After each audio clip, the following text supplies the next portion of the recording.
atas segala bumi. Kami bersyukur buat kebesaran-Mu. Kami bersyukur juga buat Tuhan kemurahan-Mu. Kalau kami ada pada saat ini di rumah-Mu, ini semata-mata untuk kemuliaan-Mu ya Tuhan. Biarlah seluruh para malaikat-Mu juga bersuka cita ya Tuhan.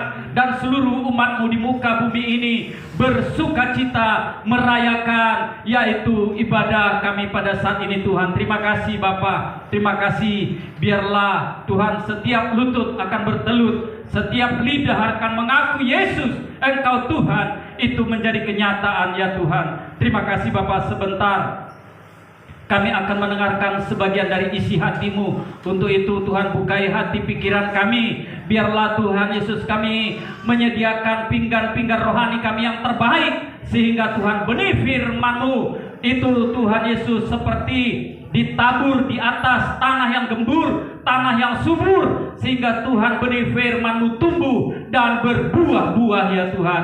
Terima kasih Bapa, terima kasih. Berbahagialah orang yang mendengarkan firman Tuhan, terlebih-lebih yang melakukannya dalam kehidupannya. Terima kasih Bapa. Di dalam nama Tuhan Yesus Kristus kami berdoa dan mengucap syukur. Haleluya, haleluya. Sama-sama katakan amin. Silakan duduk Bapak Ibu. Shalom. Shalom Bapak Ibu. Sehat semua? Amin, amin, amin, amin. Saya berharap kita semua yang ada di tempat ini, di ruangan ini, semua kita sama-sama diberkati Tuhan. Amin. Kalau kita datang dengan beban yang berat, kalau kita datang dengan keluh kesah, biarlah nanti kita pulang dibebaskan oleh Tuhan. Amin, saudara. Nah, saudara yang dikasihi oleh Tuhan, beberapa kali saya menyampaikan firman Tuhan di tempat ini, saya berkata bahwa yaitu kekristenan itu berbicara tentang diberkati dan memberkati. Kekristenan itu berbicara tentang yaitu hidup yang berbuah-buah. Namun saudara yang dikasihi oleh Tuhan Yesus, saya juga tidak setuju dengan teologi kemakmuran ya saudara. Teologi kemakmuran yaitu berkata bahwa kalau saudara setia datang kepada Tuhan pasti diberkati. Ya, memang sebenarnya saya tadi sudah berkata, orang-orang Kristen itu janji Tuhan, ya janji Tuhan, banyak janji Tuhan, mulai dari perjanjian lama sampai perjanjian baru. Itu kalau kita setia, itu diberkati.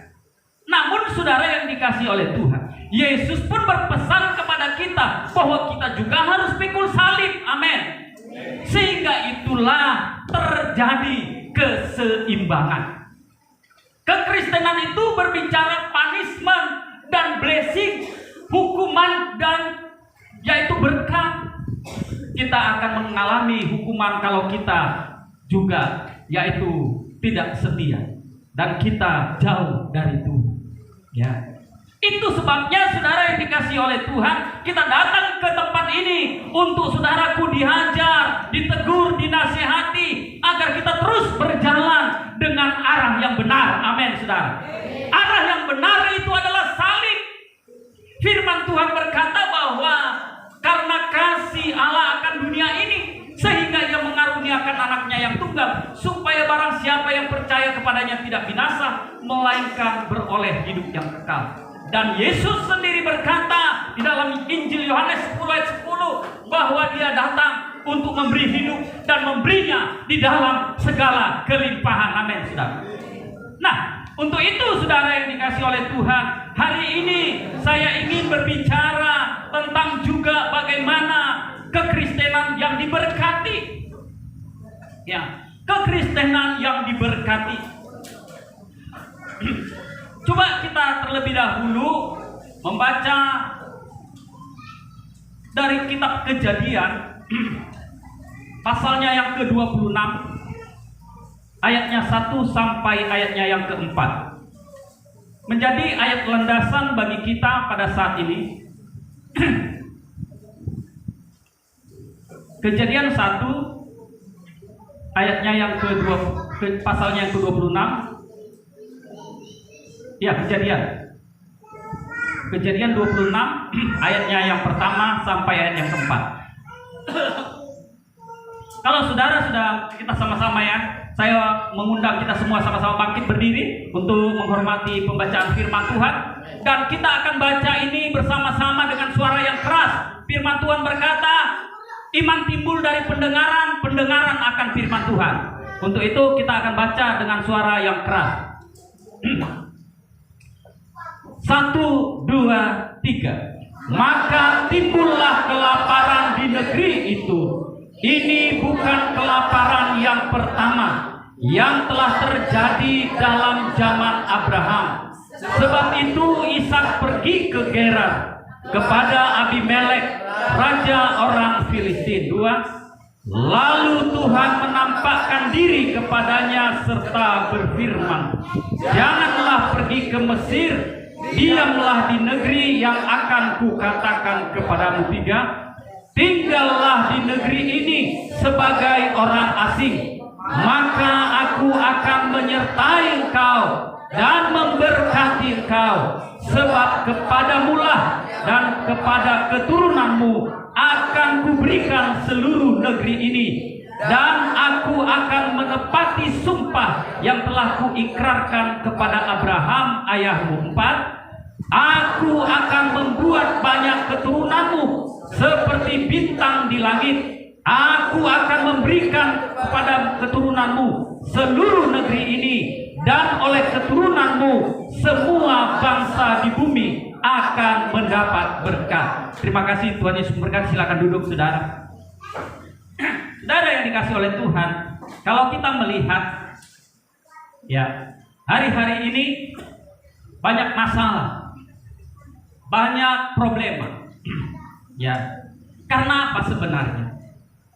Karena sebenarnya, saudaraku, kita sama sekali tidak memiliki pikiran Kristus.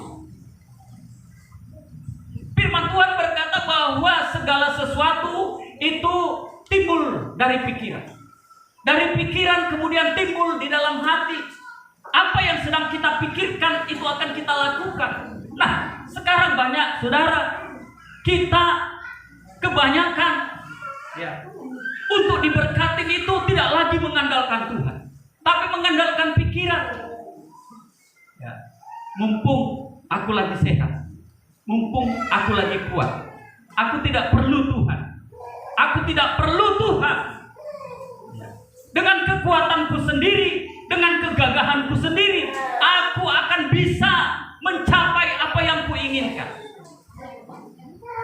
Yesus menasihatkan kepada kita, kalau engkau ingin berusaha, kalau engkau ingin pergi ke kota A, ke kota B, jangan katakan karena kegagahanku, aku akan berdagang dan besok dapat untung.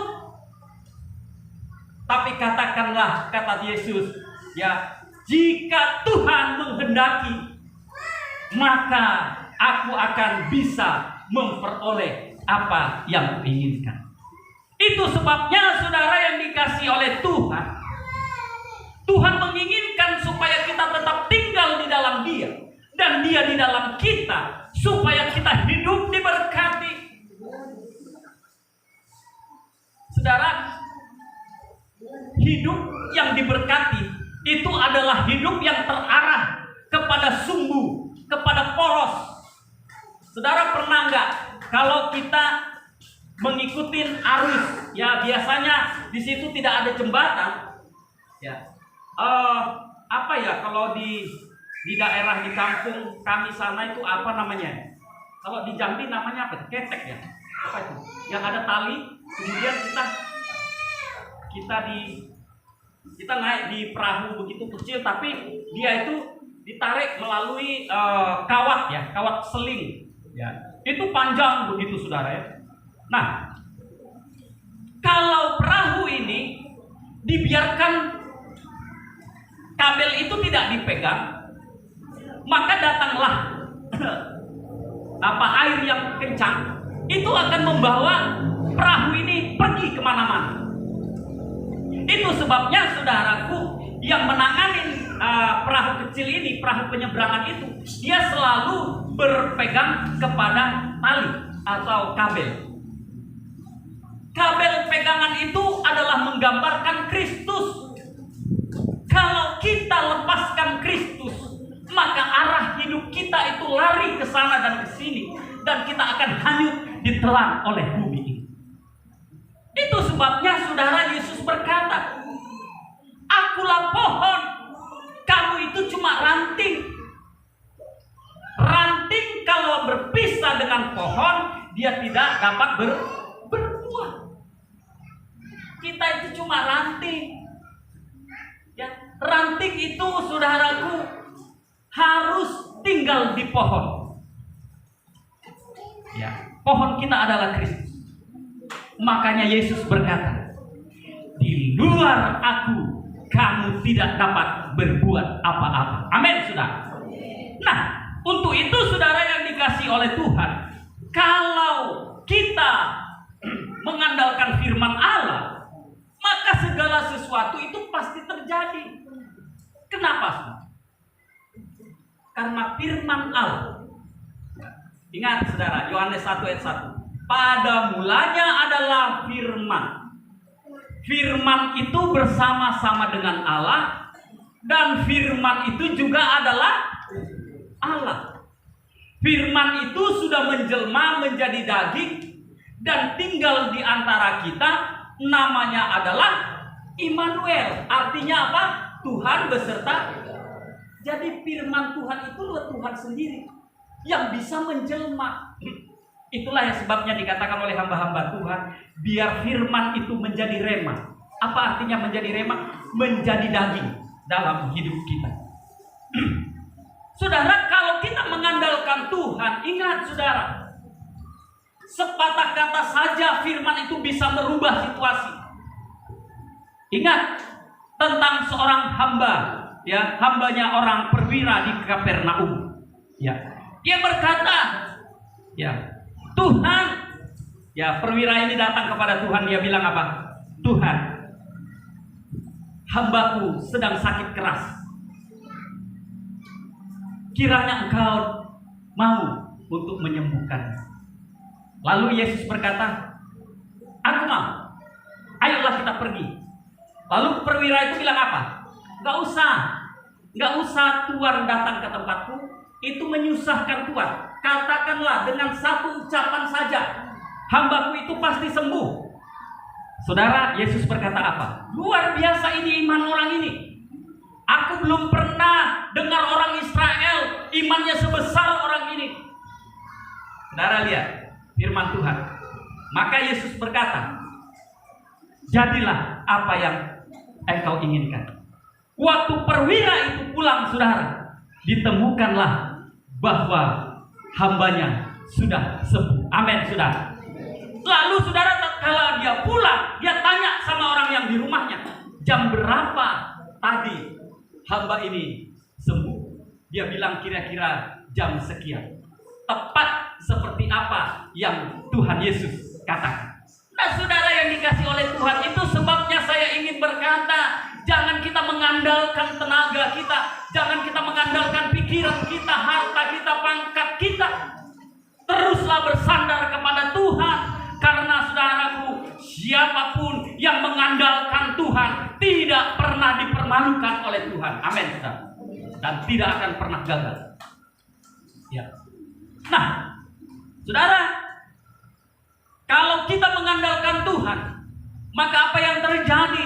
Dalam Mazmur pasal 1 ayat 3 dikatakan, saudara,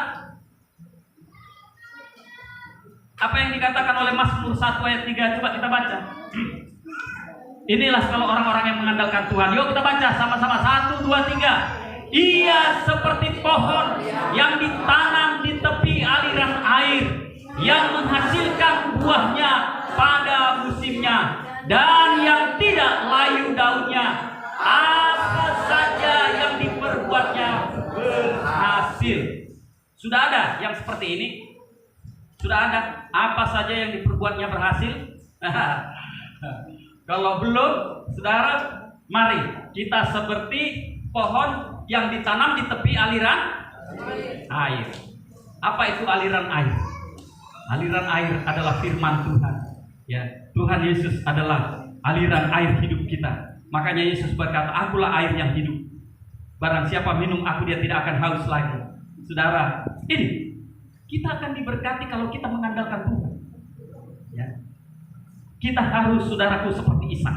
Itu sebabnya, saudara, Ishak itu berhasil memperoleh keberhasilan di waktu-waktu paceklik, di waktu-waktu susah, masa sukar yang mustahil diberkati. Dalam, saudaraku, Kejadian 26 ayat 13 kita lihat, saudara, kenapa dia bisa, saudaraku, akhirnya semakin kaya dan semakin kaya. Kejadian 26 ayat 13 dikatakan, dan orang itu menjadi kaya, bahkan kian lama kian kaya, sehingga ia menjadi sangat kaya. Coba lihat, saudara, perhatikan.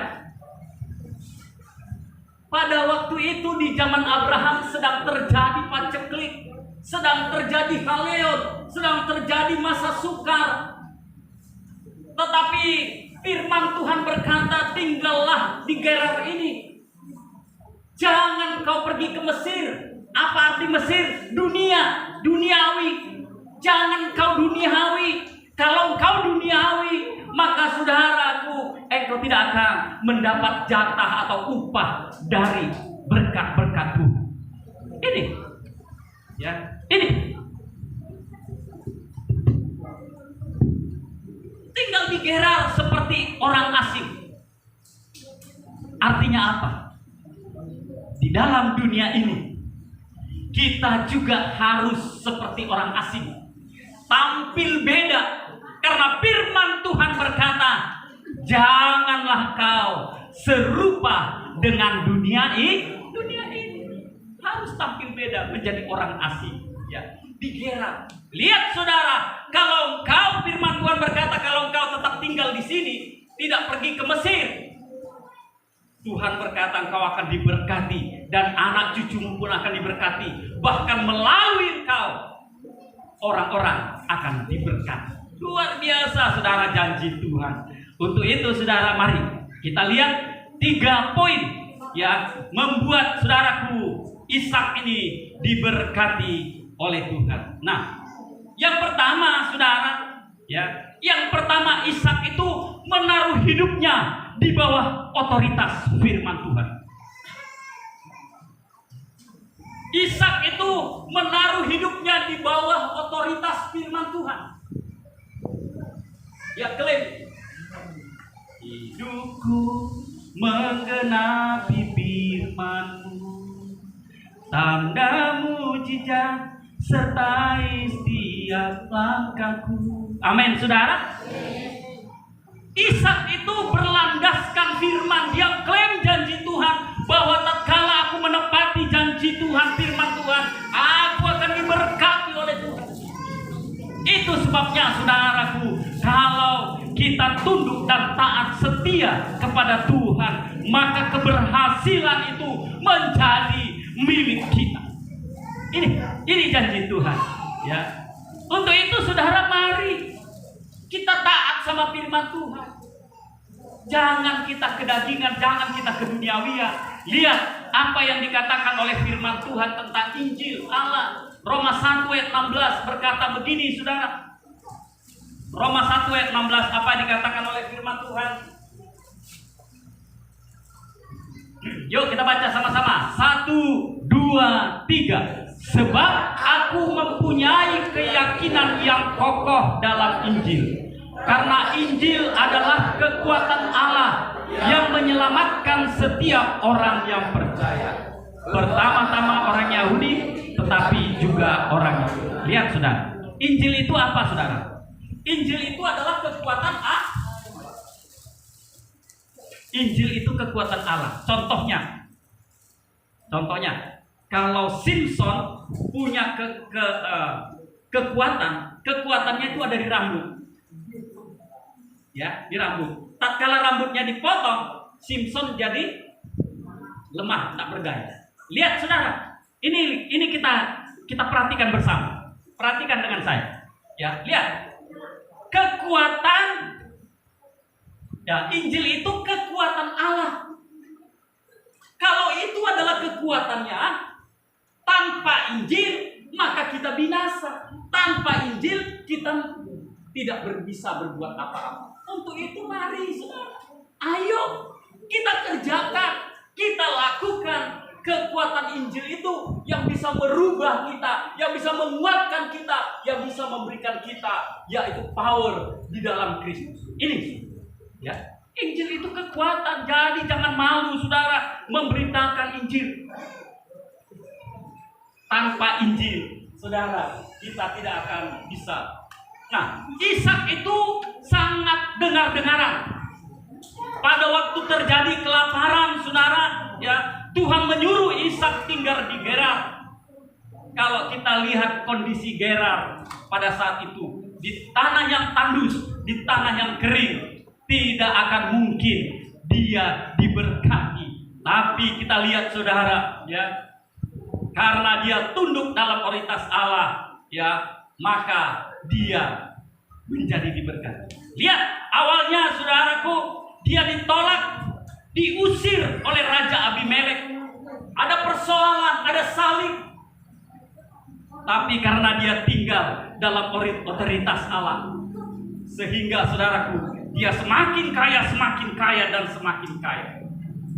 Saya berkali-kali berkata begini, tidak akan mungkin ada saudaraku jalan di lautan, gak akan mungkin. Saya berbicara kepada semua orang, tidak akan ada jalan di lautan, gak ada, bohong, mustahil. Tidak akan ada saudaraku mata air di padang gurun, itu bohong. Kalau ada mata air di padang gurun, saudara, mereka sudah bercocok tanam saudara di sini. Tapi yang ada di padang gurun itu adalah batu karang. Tapi kalau firman Tuhan bekerja, saudara, mata air di padang gurun, tiada yang sukar di mata. Ku serahkan hidupku pada. Oh, kita nyanyikan dulu sekali yuk. Sekali apa nyanyi? Satu ayat saja ya. Kita nyanyikan dulu sama-sama ya. Banyak orang berkata, tidak mungkin Pak Tampu Bolon bisa membangun di tempat ini. 25 tahun ini tidak akan bisa bertumbuh. Tetapi kalau dia punya kebun sawit 5-10 hektar, baru dia pasti bisa membangun. Tapi hari ini semua orang menyaksikan kita mulai membangun saudara. Di tanah yang sudah tandus, Tuhan bisa rubah menjadi tanah yang subur. Amin saudara.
Karena apa di padang gurun ada air? Karena apa di lautan itu bisa dijalani, ada jalan? Karena Tuhan baik. Karena Tuhan baik. Kalau bukan kasih, lautan ke? Kalau bukan kasih, lautan kering, bumi tak langit tak berbintang, burung tak berkicau. Tapi semua itu terjadi karena Tuhan baik. Tuhan baik. Dan orang yang mengatakan demikian itu juga adalah hamba Tuhan. Dan dia sekarang juga saudara malu. Amin, saudara. Amin. Itu sebabnya, saudara, saya selalu, kalau saya mengingat akan itu, saya selalu menangis. Tuhan itu baik. Dibukanya jalan di lautan. Orang-orang yang tidak mengenal saya pun bisa memberikan apa yang saya butuhkan untuk pembangunan ini, saudara.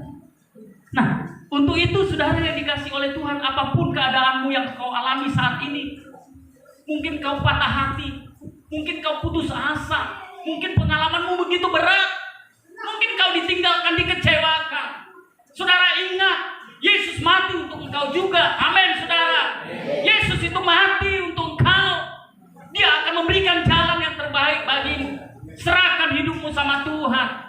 Dia akan terbuka, saudara. Dia akan terbuka.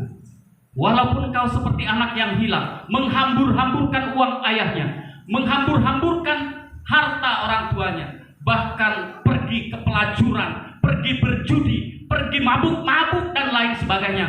Tapi tatkala kau ada niat, aku akan datang ke rumah Bapakku. Waktu kau datang, saudaraku, dia melihat dari loteng, saudaraku, dia melihat dari jendela. Justru dia yang melompat, saudaraku, mengejar engkau dan memeluk engkau. Sini anakku, aku mencintaimu, aku mengasihi. Itulah Yesus bagi kita. Kalau tidak begitu, dia tidak mau mati bagi kita, saudara. Ya, dia berdarah-darah supaya apa? Supaya hidup kita ini bisa menjadi sempurna di hadapan Tuhan. Untuk itu tinggallah ya di bawah otoritas firman Tuhan. Jangan lari, saudara. Walaupun ada badai, walaupun ada gelombang yang dahsyat, seolah-olah gelombang itu mau menghempaskanmu, saudara, ingin menenggelamkanmu. Ingat, saudara, kalau Yesus ada dalam perahu yang sama, dia sanggup menyelamatkan kau. Ini janji Tuhan, saudara. Dia akan berkata, diam, tenanglah, aku ini. Angin itu ketakutan, pergi, saudara.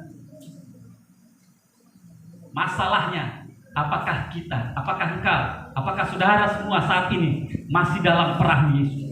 Masih dalam, tinggal di dalam perahunya Tuhan. Yang kedua, yang pertama tadi dia menaruh hidupnya di bawah otoritas Tuhan. Yang kedua, dia bertindak dengan iman. Dia bertindak dengan iman, saudara. Ayat 12, Kejadian 26, ayat 12. Kita melihat, saudara, dia bertindak dengan iman.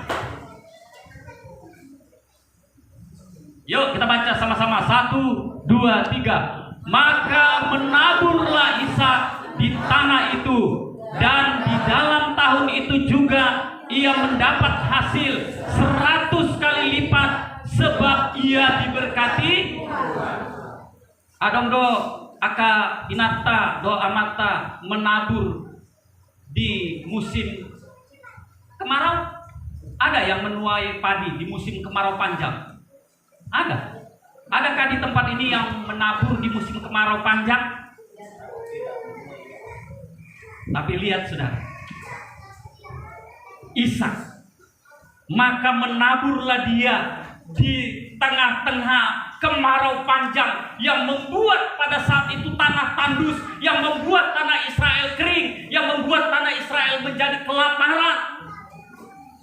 Tetapi Ishak menabur, dan firman Tuhan berkata, karena dia diberkati Tuhan. Karena apa, saudara? Karena dia diberkati Tuhan, dia mendapatkan 100 kali lipat.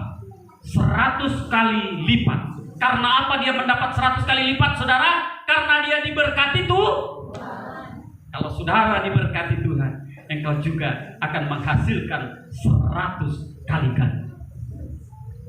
Ingat janji Tuhan, saudara. Ingat janji Tuhan. Masa kemarau panjang, kalau engkau tetap setia, pegang janji Tuhan, lakukan dengan iman, bertindak dengan iman. Ini yang kami praktekkan, saudara. Ini yang kami praktek. Saya udah pernah sering bersaksi di sini ya. Hamba-hamba Tuhan bilang sama kami, ditanya dalam fellowship, ada seorang hamba Tuhan, dia bilang begini, sukujo patapugulun, suruh tanya dulu Pak Tampu Bolon, bagaimana caranya dia untuk membangun. Pak Tampu Bolon, kata seorang hamba Tuhan ini kan, ini semua hamba Tuhan semua kan, namanya fellowship ya, wilayah ya kan, semua ada 15 pengembalaan di wilayah kita ya. Pak Tampu Bolon apa? Dibilang pendeta bodoh di back kamu membangun. Hah? saya itu berceloteh gini saudara. Tukang dari mana? Gua sedang difoto membangun.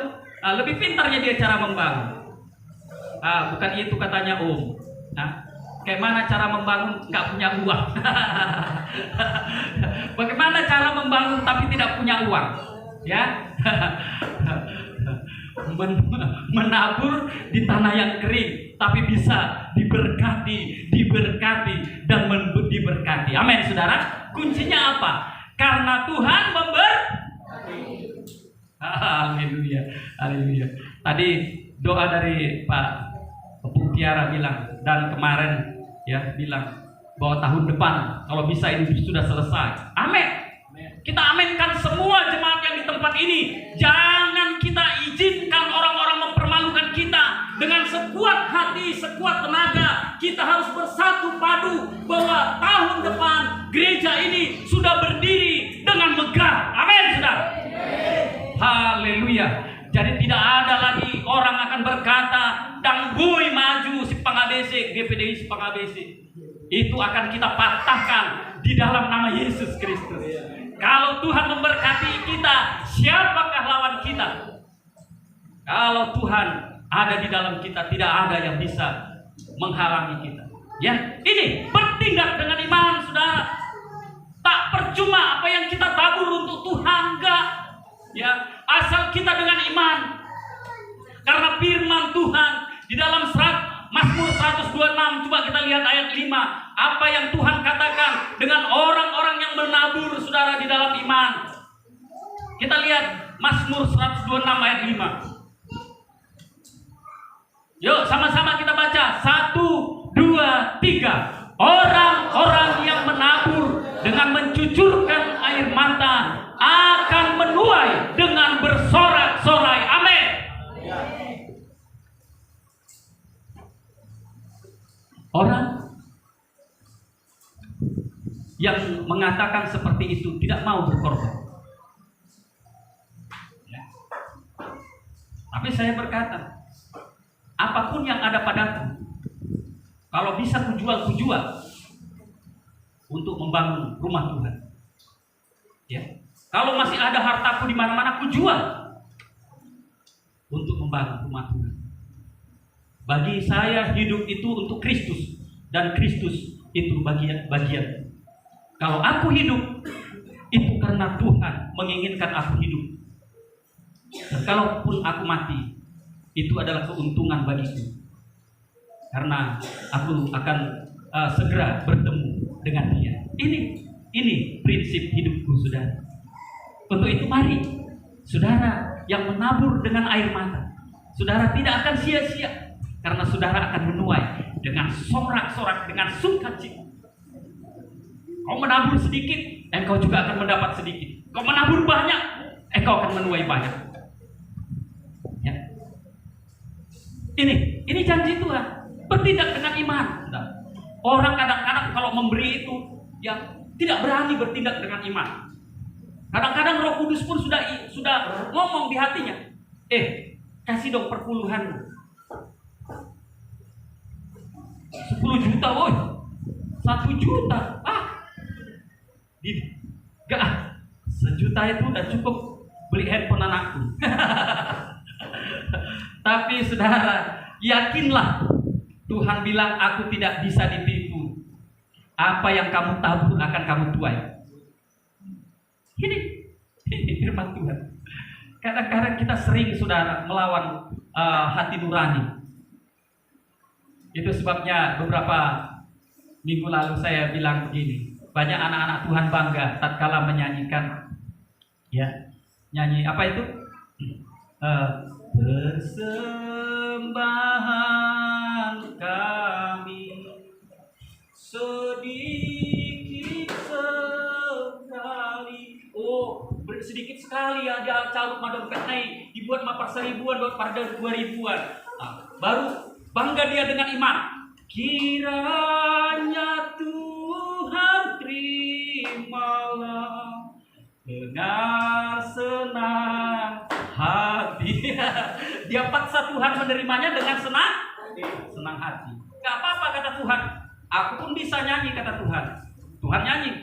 Ya kan? Berkat yang ku beri sedikit sekali, kiranya terimalah dengan berat hati. Ya ini sudah kita suruh Tuhan itu terima dengan senang hati. Ya kita sogok dia dengan, apalagi uang kata Tiara, dengan uang robek-robek katanya kan. Jangan saudara, berilah yang terbaik. Untuk Tuhan berikan yang terbaik, karena dia pun akan memberikan yang terbaik bagimu. Amin. Ini sudah, beri yang terbaik bagi Tuhan. Dia akan memberikan yang terbaik bagi. Kalau kita mengutamakan Tuhan, kita taruh dia dalam poros kita, maka dia akan memberikan kita yang terbaik. Ya, saudara, manusia itu 0, Tuhan 1. Kalau 1 itu kita taruh di belakang, 0-nya kita terus 0, baru taruh 1, gak ada arti. Tapi coba taruh 1 yang di depan, saudara. Ya. 0-mu di belakang. 0, aku ini 0, Tuhan aku ini 0, aku ini gak ada apa-apa, Kau yang nomor 1. Semakin kita ngomong begitu, saudaraku, sampai semakin besar kuasamu, semakin besar kau diberkati, semakin besar kau dipakai Tuhan, semakin besar kau dilawat oleh Tuhan. Ini nomor 1 kan Tuhan. Yang terakhir, saudara. Yang terakhir, ia membangun mezbah. Ya, ini. Jadi tema hari ini saya berikan tema belajar dari keberhasilan Ishak. Belajar dari keberhasilan Ishak. Yang pertama tadi dia menaruh hidupnya di dalam firman Tuhan, otoritas firman Tuhan. Yang kedua, dia bertindak dengan iman. Yang ketiga, dia membangun mezbah. Ya.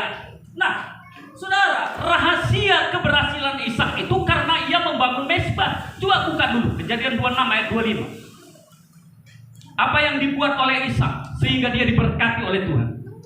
Ada 3 hal tadi, ya. Yang terakhir dia membangun mezbah. Coba kita baca sama-sama Kejadian 26 ayat 25. Yuk, sama-sama. 1, 2, 3. Sesudah itu Ishak mendirikan mezbah di situ dan memanggil nama Tuhan.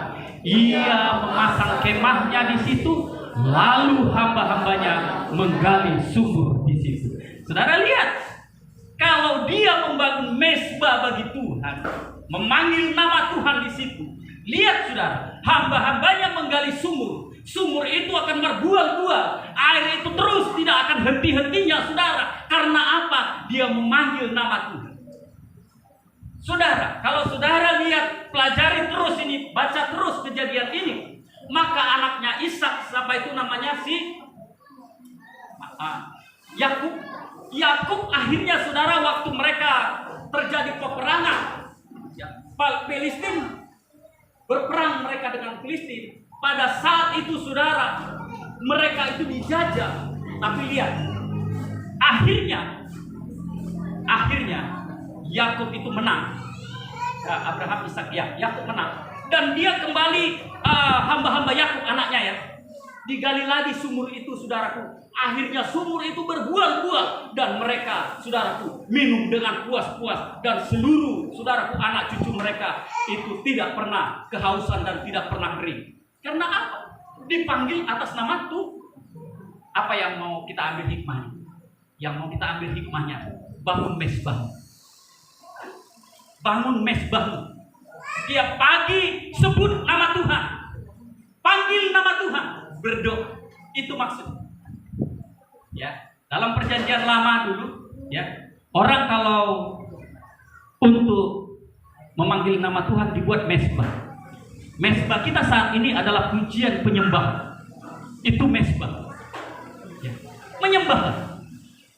Maka kalau ini saudara lakukan, saudara, Sumur-sumurmu akan diberkati Tuhan. Ladang-ladangmu akan diberkati Tuhan. Pekerjaan usahamu diberkati Tuhan. Kalau kau berseru-seru kepada Tuhan, setia lakukan, saudara akan lihat tepat pada waktunya engkau akan diangkat seperti burung Raja Wali dan tidak akan pernah turun. Engkau akan menjadi kokoh. Anak-anakmu tidak akan pernah mempermalukan engkau, tetapi terus akan diberkati untuk memberkati. Jangan lupa, diberkati untuk diberkati untuk diberkati, diberkati untuk diberkati, diberkati untuk diberkati. Bukan seperti itu. Diberkati untuk memberkati. Sekali lagi, diberkati untuk memberkati. Kalau ini yang kita lakukan, saudara, saya yakin dan yang percaya, saudara, rumah Tuhan tidak lama lagi segera akan berdiri kokoh di hadapan Tuhan semesta alam. Amin, saudara. Bangun mesbahmu, ya, mesbah keluarga. Karena setan ingin menghancurkan keluarga Kristen. Keluarga-keluargamu sudah diambang, saudaraku, incaran setan. Untuk itu, saudara, setan tidak ingin melihat Kristen itu diberkati Tuhan. Tidak, dia tidak mau, saudara. Untuk itu bangun mesbahmu setiap pagi. Berdoa terus. Ajak keluargamu untuk berdoa. Bergumul sama Tuhan. Maka ia akan melepaskan kau dari setiap permasalahan dan pergumulanmu. Jadi saya berikan saudaraku ringkasan daripada firman Tuhan ini, ya, bahwa Ishak itu diberkati, ya, dan sangat kaya. Karena apa? Karena ia melakukan 3 hal. Yang pertama tadi, dia menaruh hidupnya di bawah otoritas firman Tuhan. Yang kedua, mengapa dia sangat diberkati? Karena dia bertindak dengan iman. Dia tidak mengizinkan, saudaraku, ya, dia terombang-ambing, ya. Tidak, dia bertindak dengan iman. Ya. Yang ketiga, dia membangun mesbah, berdoa setiap hari, memanggil nama Tuhan semesta alam. Ya, inilah yang dilakukan oleh Ishak sehingga dia diberkati, semakin kaya dan semakin kaya. Akhirnya dia diberkati, bahkan seluruh anak cucunya diberkati oleh Tuhan. Puji nama Tuhan. Mari, saudara, saya panggilkan singer, pemain musik. Haleluya Tuhan, terima kasih.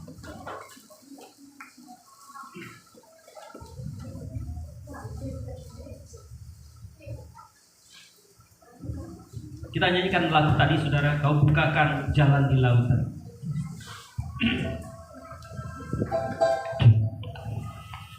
Saya undang kita semua sama-sama bangkit berdiri, saudara. Kita akan berikan hati kita, pikiran kita kepada Tuhan. Karena dialah yang menentukan jalan hidupmu, saudara. Apapun yang menjadi masalah dalam pergumulanmu, saudara, ingat, Tuhan sudah mati di kayu salib untuk menebus kita, mengangkat kita. Masalahnya, apakah kita mau memberikan hidup kita, memberikan diri kita untuk dipakai oleh Tuhan?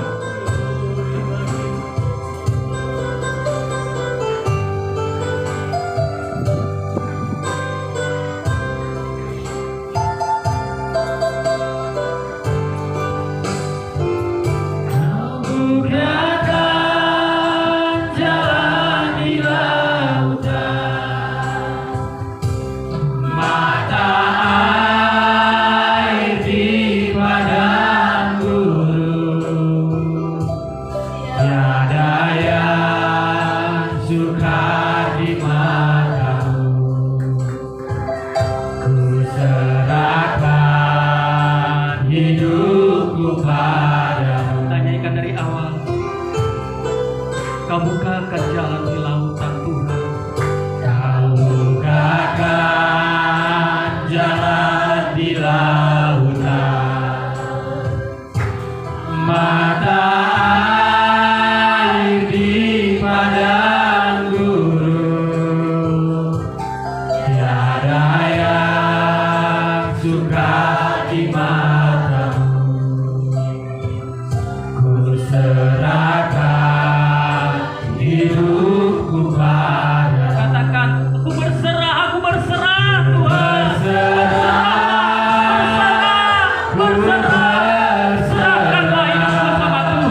Saudara, kalau kita belum, saudaraku, diberkati, kita banyak pergumulan.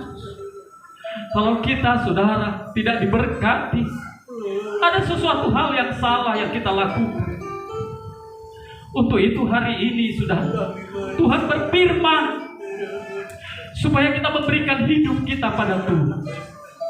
Mungkin ada, saudara, yang ditegur Tuhan pada hari ini untuk berubah. Engkau perlu bantuan Tuhan. Kita nyanyikan dari awal lagu ini. Tidak ada yang perlu, saudara, didorong-dorong. Kalau itu tergerak hatimu, engkau dipanggil Tuhan untuk mengasihi Tuhan. Engkau datang ke depan berlutut di hadapan Tuhan. Mari kita nyanyikan satu pujian ini dari awal. Kita katakan pada Tuhan, Kau bukakan jalan di lautan. Haleluya. Terima kasih Tuhan. Terima kasih. Terima kasih Tuhan. Kau bukakan jalan di lautan Tuhan. Terima kasih Pak. Terima kasih Yesus. Kau bukakan jalan di lautan. Mata air di padang gurun. Tiada yang sukar di matamu. Ku serahkan hidupku padamu. Sekali lagi katakan, Kau bukakan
Di luar Kau, kami tidak mampu berbuat apa-apa. Biarlah Engkau menjadi pusat dalam hidup kami ya Tuhan. Memerintahlah di dalam hidup kami. Dan kami akan memberikan hati kami, pikiran kami, juga Tuhan apapun yang bisa kami berikan kepada Tuhan.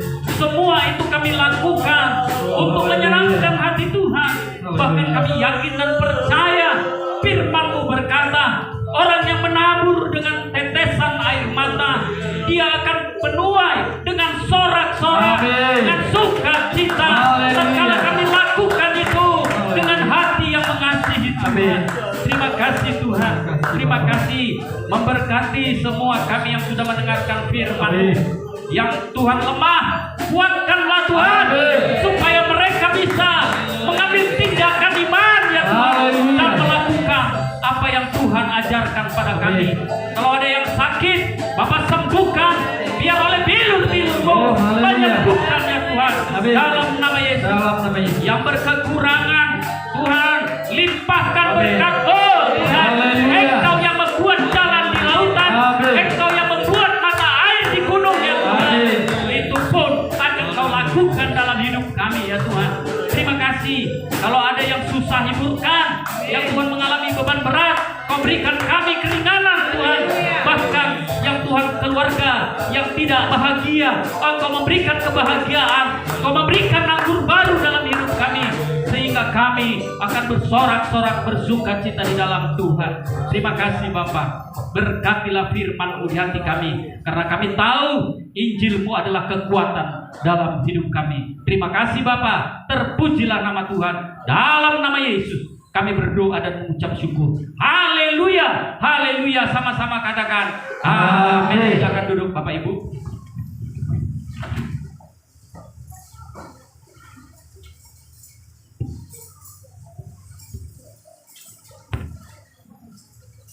Puji nama Tuhan.